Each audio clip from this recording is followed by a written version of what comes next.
Breaking news, breaking news, breaking news.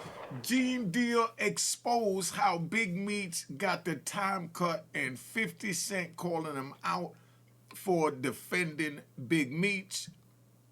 Gene went back after he defended Big Meech, looked at the paperwork, then he apologized to 50 and 50 accepted the apology. Since when 50 do that? That's a mutual respect there. I think Gene Deal did a great job explaining this video, but there's a couple of things I just want to touch on. And Gene, you did a great job on this. If somebody watching this, send this to Gene Deal, man. He don't even know I'm doing this, but I like how he handled this here. Alright.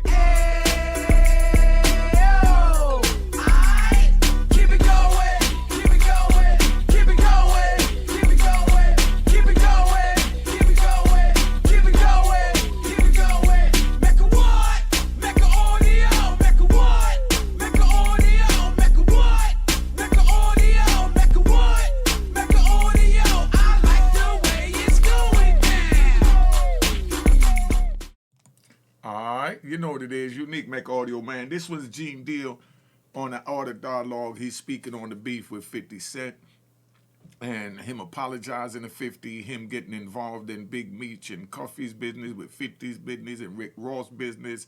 But Gene, you're in a lot of business anyway. All right? Let's keep it moving. Let's move.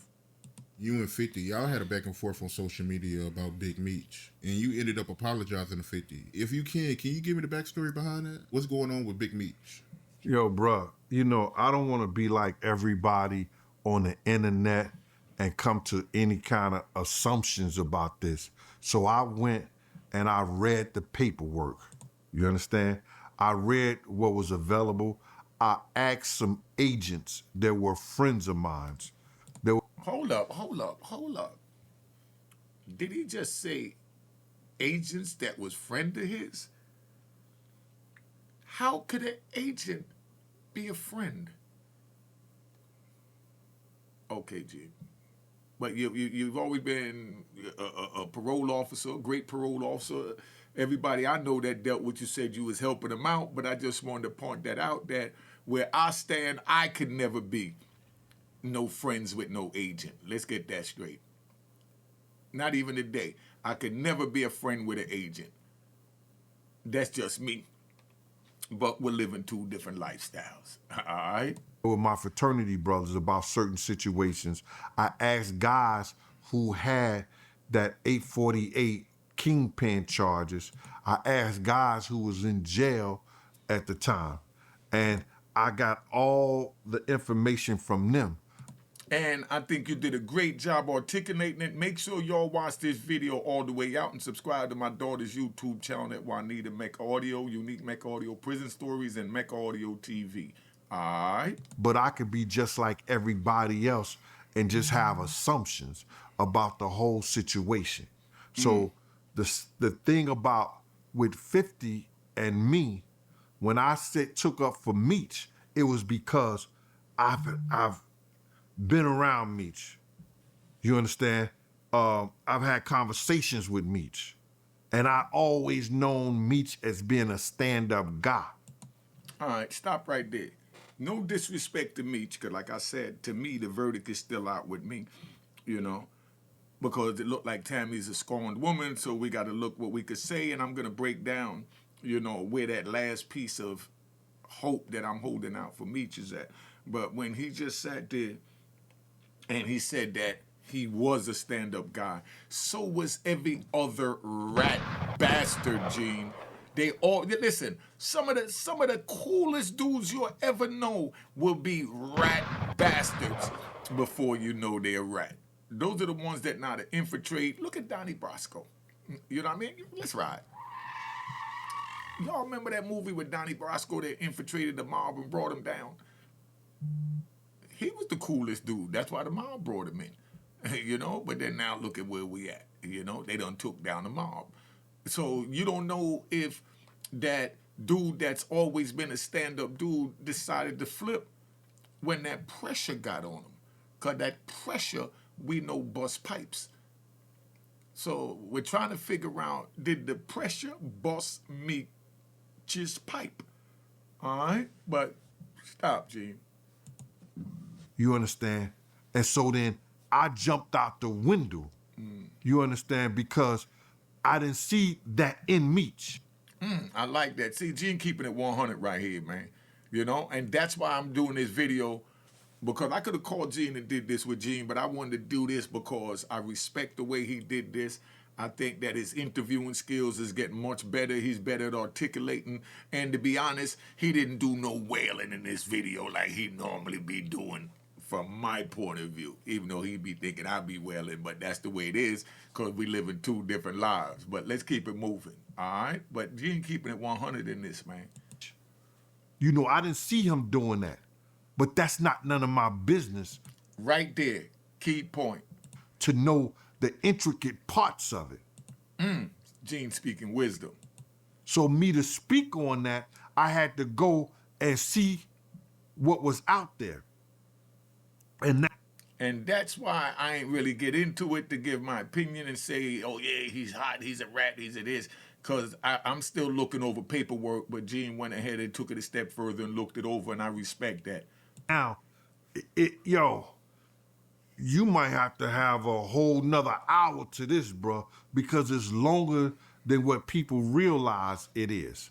And I'm going to try to do it as short as possible, is this. Meech and that girl Tammy, Tammy Collins, who somehow he gave his rights to the BMF thing to. You understand? And she was giving it up on both sides to the panties to everybody. That's what you could tell, because she was even having sexual relationships with the agent. And the DEA, T-State agents, you do not get involved with the women that you are got under investigations and they CIs for you. But somehow she got to this agent, and this agent was giving her mad money, $2,500 a week. Nah, Gene, he gave her like $200,000 from that first case that she handled. They gave her a percentage of what they took from that first IRS case that started her out. And then she gets a check for $80,000. She get checks for $250,000. They had to cut it off, so he wouldn't have to. They had to cut him out the system where he couldn't give her nothing, and he couldn't have no rights to the computers or anything, bro. It was crazy. So now, what I'm hearing and what I'm thinking and what I'm seeing is that Meech connected her allegedly with the dude Cuffy, but I don't believe that he connected her with Cuffy as far as the paperwork going, because Meech would have been recharged and everything. If he would have connected her with Cuffy, he probably would have been recharged. And see, that's what the issue is, and that's where, you know, the people that speaking about it on YouTube have a valid point, because if he set this up with her, one, he would have definitely been charged, and two, he wouldn't have been charged if he was working with them peoples when he did that in that capacity. But to set somebody up and get involved with putting two drug deals together, you know, okay, let's ride. I'm gonna make it real simple so you could understand it. We had a dude, I'm even gonna tell you his name, cool dude. He from down in South Carolina. His name is P.W. Ferguson. Yes, that's his name, P.W. His grandfather named him the letter P and the letter W, and that's his name, P.W. Now, how much more country than you get than that? And he's straight 100% country boy. Go hard, handle his business, wild, loud out the mouth, make you want to put your fist in his mouth. You know what I mean? Because he's real raggedy with the mouth. But P.W. Ferguson, right, was sitting in front of, you know, the dope spot, right? down there in Carolina, and somebody pulled up and said, where they got a dope at? And he said, oh, it's in the house. They got the best work right there. They go in the house, they buy it. It was an undercover. They locked them up in the house, and they come out and they say, bring your dumb ass with me. And they take P.W. Ferguson with them. And just for pointing out where the sale is at, because he wasn't no rat bastard. Let's get that straight. He refused to tell. So he went the long way, and he wound up getting life and serving almost 2 decades from just saying the dope is being sold in that house. For pointing. He got a life sentence and served 2 decades until President Obama came in and pardoned him with that clemency movement. And round of applause to P.W. Round of applause to P.W. Relax, y'all, relax. P.W. Ferguson got out of that situation because, you know, when they looked over the clemency, I think his weight of drugs was like a 50 block. And he's in the feds, you know? But he stayed there, but it's that easy from just pointing where it's at. So if Meech put Tammy with Cuffy and Cuffy went down for a drug charge, Meech was supposed to go down with that drug charge unless he was cooperating or unless he didn't do it. He didn't put them together. So it's either you're cooperating or you're going to get charged. And that's what it is. Y'all read what you want to read between the lines because that's what everybody do. But I'm just telling you how the facts are. And if anybody introduce somebody to somebody and they make a drug sale, especially a big drug sale. You see P.W. Ferguson made a small, direction to where the drug was sale. And that's what they got him for directing traffic. You know what I mean? Oh, man, let's go. You know what I'm saying? For the drug trafficking thing that they caught Cuffy in, allegedly. You know what I'm saying? But there's paperwork out there. I believe that he connected her with Cuffy because Cuffy wanted to buy the rights, you know, to do the movie or whatever like that. And then somehow it got to whereas that the agents knew Cuffy and used her to get at him. But why would she choose to work with the agents to get at Cuffy, who was merely trying to just do legal business with her with the movie script? Somebody put that in the comments because I'm doing my research. With these other people, these other 2 Spanish dudes that people don't talk about, Suarez and Fernando or whatever like that. Because those Spanish guys don't care nothing. Those Mexicans don't care nothing about blacks. They snitch on you. Y'all talk about ratting and snitching on them. That's all they do. Hey, and I'm going to keep it 100, right? He said that right because I know Colombians and, you know, cartels that told me that, you know, well, gang members, you know, Spanish gang members. They say it's not telling if you tell on a black person. Just don't tell on one of us. Don't tell on us where you could tell on the blacks. I've heard that. They call that business. They call that business. So what I'm seeing is far different from what I'm hearing.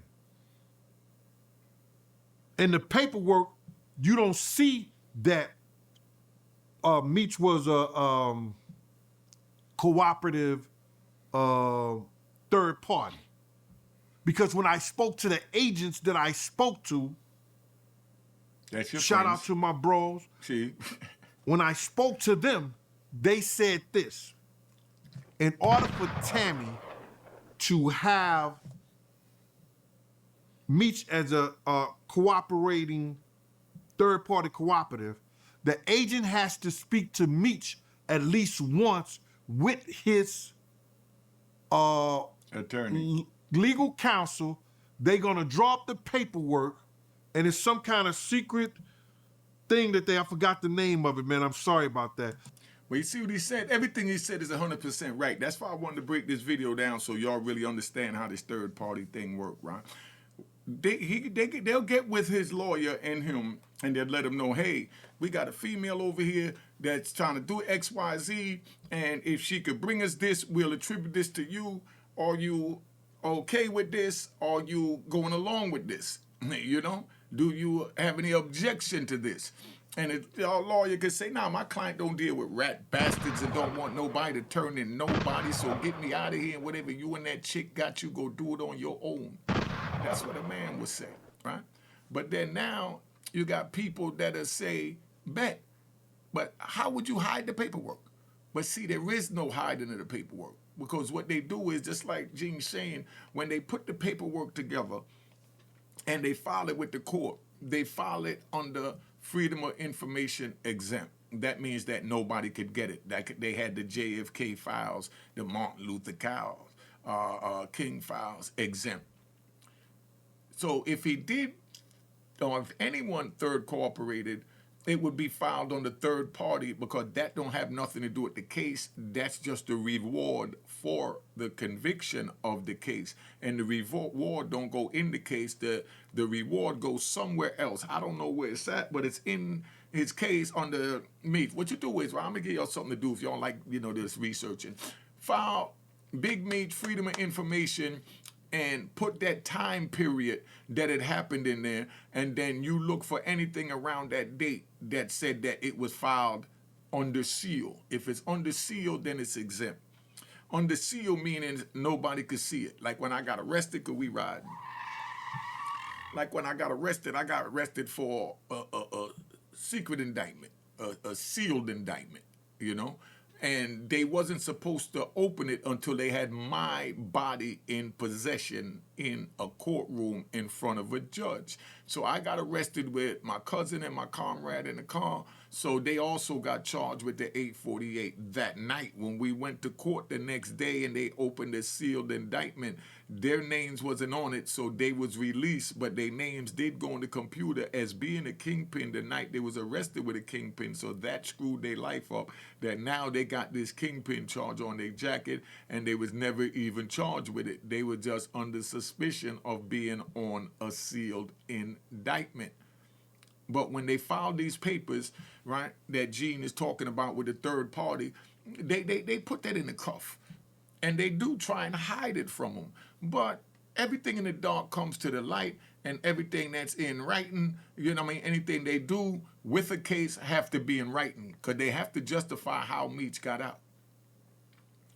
How anyone got out if they did a third party. But they draw up the paperwork that he's going to be a third party cooperative with, and she's going to be working off time for him. This is what the agents them are telling me. He said they cannot do that unless they talk to Meech. Exactly. He's saying it 100% right. Now, there's nowhere in that paperwork that is said that the agent spoke to Meech or Meech is in that paperwork. But that's because, if it's true, just give me an example. If when they speak to him, like I said, they file that under seal, Gene. That's what the word is called, so y'all know on social media. They would file, the third party part under seal, because that has nothing to do with the conviction. Just like, because we ride. Just like when dudes ratted on me. When they get on the stand, my lawyer always, or anybody's lawyer, cross-examine them, or you promised anything, did the government promise to cut your time, give you anything, threaten you, coerce you, and all of this. You understand? And then they say no, right? But yet they have a plea agreement of cooperation and a 5K1. And they'll sit there and say, no, I don't have no plea agreement. They didn't make any promises to me. And you can't say, what about the 5K1? Because they'll say, no, the 5K1 don't exist. Because it don't exist until after the trial and after the person they're testifying on conviction, then they file the 5K1. But once they file that first 5K1, then when they go to testify on another person, because they have what they call serial rat bastards. You know how you got a serial killer? Well, you got serial rat bastards. These are rat bastards that just jump on any case. They go from one case to the next case, like just jumping on a bunch of different blocks of cheese. You know what I mean? It's no different than being a whore. You know what I mean? They just spreading their lips open and just, getting, it's just like a whore. You know what I mean? I can't respect them. I got to keep it 100. But let me get off of this before I get in another zone. because they have to write everything and present that. Yes, but they file it under seal, Gene. They got to cross their T's and dot their I's. And now, I'm getting this from agents who do the work for the DEA. They retired so they could tell me this. well, Gene, ask them where do they file it when they file it under seal. Ask them where would the third-party agreement be stored in the federal Department of Justice system if they're your friends, and see if they tell you that. Then you'll know where to look. You understand? So I looked at that. Now I go back and I look at the whole situation and I say, well, I didn't see nothing that in that paperwork. Maybe it's something out there. I don't know. I didn't see it. I can only go by what I hear and what I see. See, if more YouTubers did that, we wouldn't have all these crazy, scandalous stuff going on. Because let's take a ride with Diddy. We're gonna take a ride with Diddy, right? His biggest nemesis, and he's gonna say, "Nah, it's not my nemesis. I'm getting even for Barbara and all the mothers."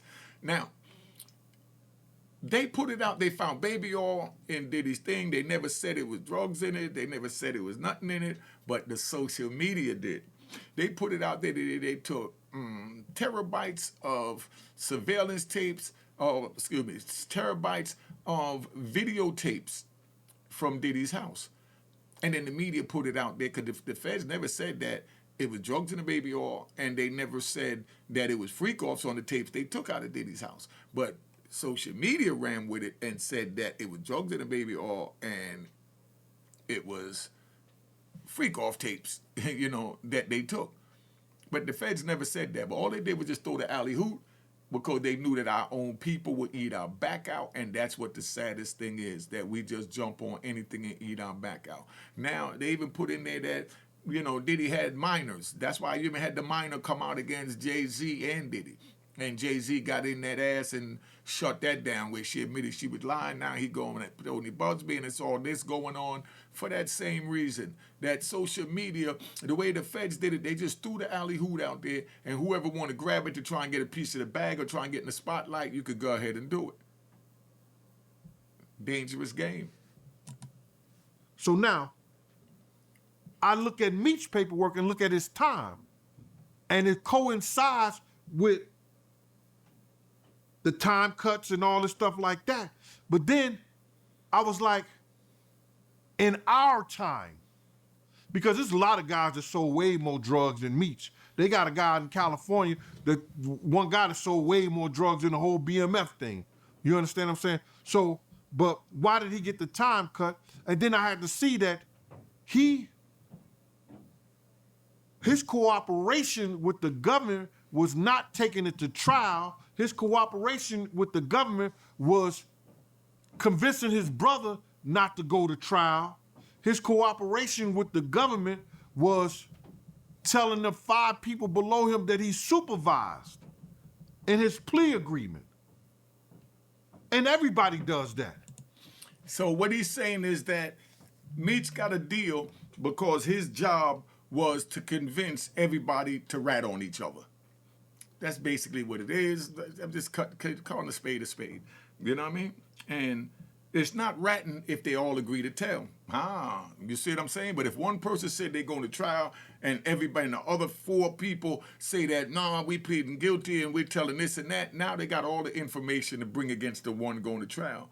But being that Meech is the head and his brother was the other head, and they had him go to his brother to get his brother to plead guilty, and tell them what happened. And then from what Gene is saying, then they had him go to his other co-defendants to tell them to plead guilty and tell what happened. So that's what you call like a global plea.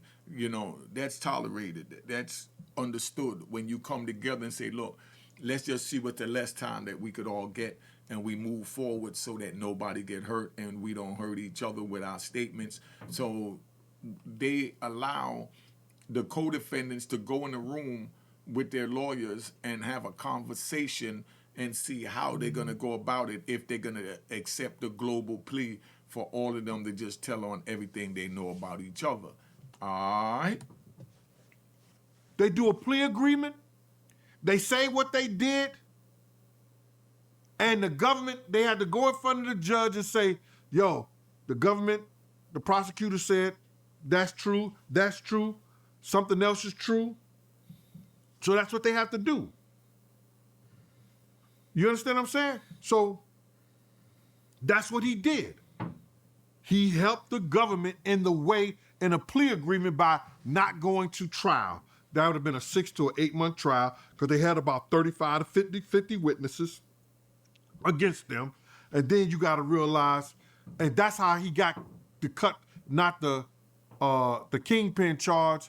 It's a 848C or something like that, 848B, C. I don't Anything know 848 is what kingpin, the shit G. is. I don't remember it. But that's why he didn't get. He got the 30 years, and then he got certain time cuts for not going to trial, for convincing his brother not to go to trial. And I guess he convinced the 5 people that he said that he said that he supervised.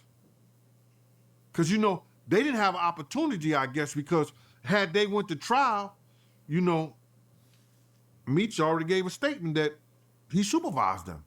So they couldn't go to trial.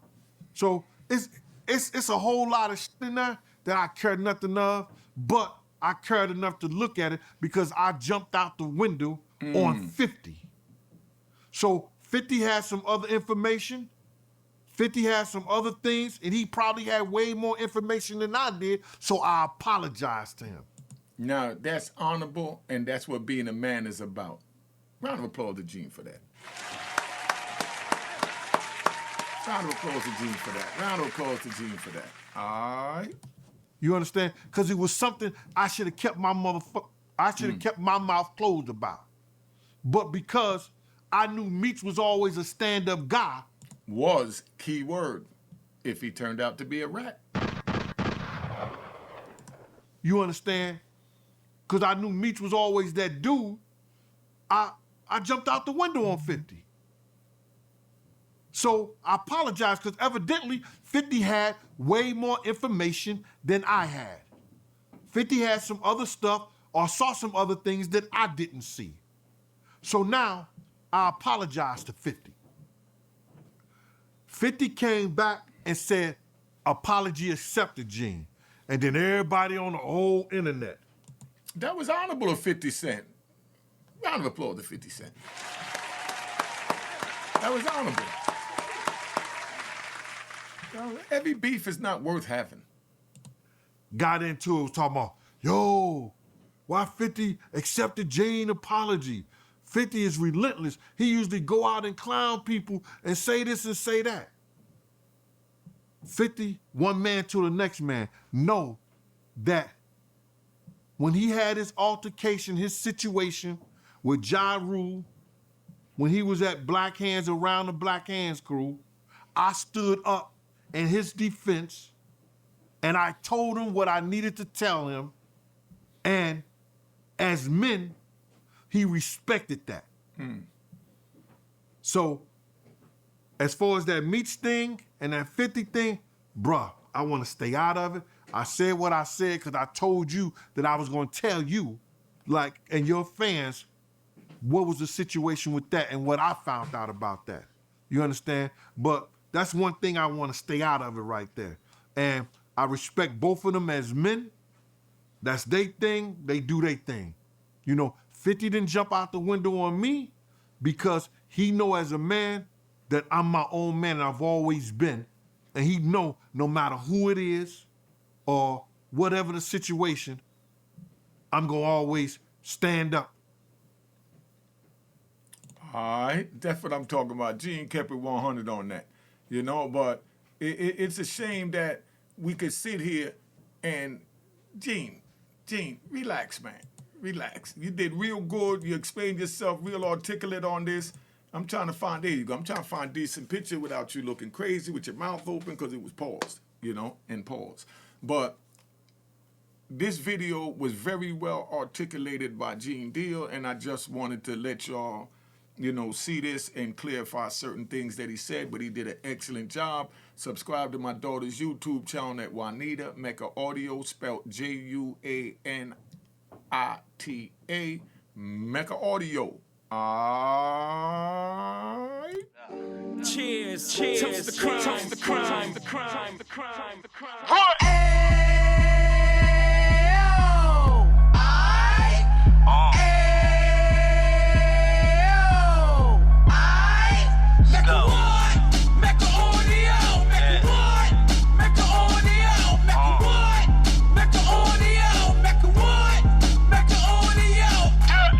Fresh out the can of 26, he back on the strip, getting back in the mix. What he mentions a gift. You stand up 10 toes down, and I suggest you pay attention to this. Take a little gully posse and put it in Harlem. He cut from the bottom, came up from the bottom. Drop the book, you should go and get it. The Instagram page and the YouTube, you could go and visit. Then you could consider yourself LinkedIn. Sit front row and get Jews from a kingpin. How he went through it, so you ain't gotta go do it. To not pay attention would be stupid. Talking about a man that probably put your grandfather on. Probably the reason that him and your grams got along. A man that generated millions on the block, did his time, never squilling to the cops, make an audio.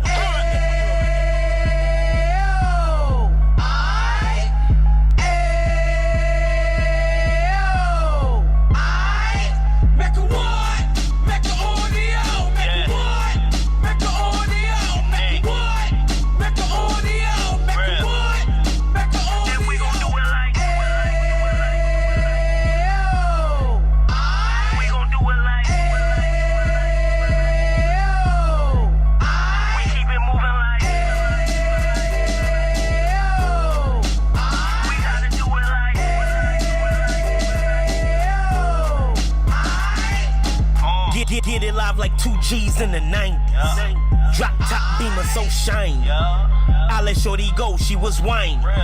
Treat her like my past, she behind me. Spend a couple bands on the Dapper Dan. You be back again, getting green like a Packers fan.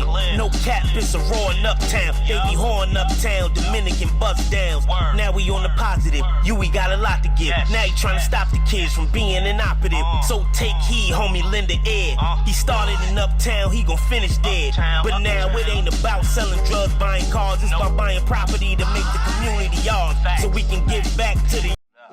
Cheers, cheers, toast the crime, the crime, the crime, the crime.